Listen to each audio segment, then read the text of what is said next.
Like all vital businesses and organizations, Rightfully Sewn was founded based on need.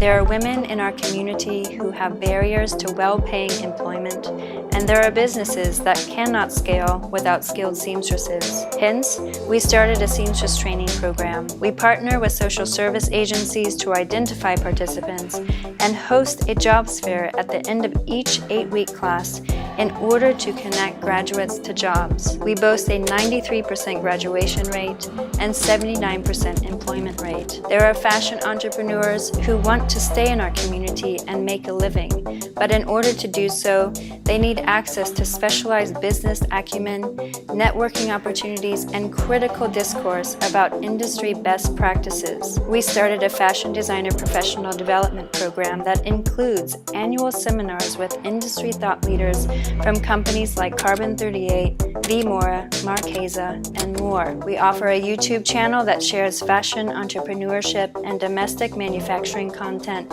at large. Because we have a gorgeous atelier space with some of the best sewing equipment on the face of the planet, we offer 2-year-long fashion designer residency opportunities. There is a need for small batch production services in this country. Small batch is a manufacturing term describing the volume of each order, typically 40 to 200 units of each product. We started offering pattern making, size chart, grade rule development, sample sewing, and cut and sew services. We are able to take clients from concept to consumer. This is a growing mission-related earned revenue stream for our organization. There is a need in our community for professional sewing and fashion design classes. We launch new classes quarterly: basic sewing for adults, fashion designer summer camps for children, bow tie making 101, draping, flat patterning, and more. This too is a growing mission-related earned revenue stream for us.